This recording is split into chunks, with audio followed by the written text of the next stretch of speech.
Ladies and gentlemen, welcome to Devil Slayer Ministry. I'm your host, Devil Slayer.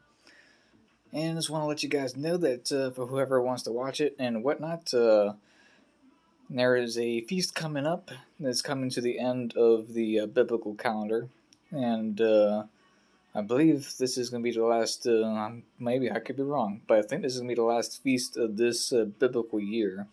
And if he's coming up this coming weekend, is actually a 2-day feast. It's called Purim. That's a day of which you eat and also give portions to other people who have no food, and you can also buy gifts to each other. So, for those of you like myself who don't celebrate pagan holidays such as Easter and Christmas and birthdays, which I used to, I admit I used to celebrate this myself. I used to be hardcore into all three of them until someone questioned me about it, and then I questioned myself about it, and then I looked it up myself and found out the actual truth, and since then I haven't celebrated it. Would I like to continue celebrating it? Well, of course I would. I mean, there's friends and family I would love to celebrate it with, but because it is actually pagan, truth be told, unfortunately, a hard pill I have to swallow. And so it's be a really hard pill for a lot of other people to swallow too. But it is actually Christmas and Easter and birthdays are actually nothing but pagan days, and there's nowhere in Scripture that actually says to do those. Even the birth of Christ, there's nothing in there that says to actually do that either.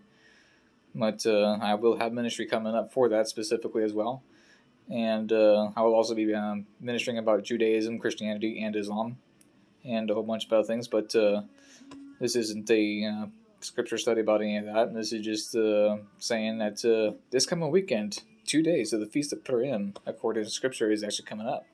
So I will be doing a ministry on that, and I'll be reading the entire book of Esther on that, because that's what that's based on. And I'll be reading half of the book in one day and half of the other side of the book on the next day. So that'll be a 2-part deal. So look forward to that. And ladies and gentlemen, you'll see me on that part there. And I will also be doing some devil hunting as well, some personal devil hunting. And I know not everybody's going to agree with what I do or how I do it, but I do things differently than most of the people. I'm not ghost hunting. I'm not going out there to hunt for people who once existed. It's called familiar spirits, because that's not biblically legal or scripturally legal either, because there's no such thing as actually going out there to hunt for people who used to exist. It's actually nothing but devils. And the reason why they're called familiar spirits is because they are devils that act like the people you once knew, and they're not. So there's actually no such thing as true ghost hunting. It's all nothing but devil hunting. So when people are contacting spirits, they're actually just contacting devils. That's all it is. So I will be doing some devil investigations myself for personal things, but I'm not doing it to say, "Hey, how are you?" I'm doing it to, of course, utterly destroy them if God tells me to do so. So that's part of my ministry. So, but anyways, looking forward to Purim coming up, and looking forward to doing some devil hunting and shout outs, as well as probably some weather related things in the future. So thank you guys for watching this. Appreciate it, and love and peace till next week.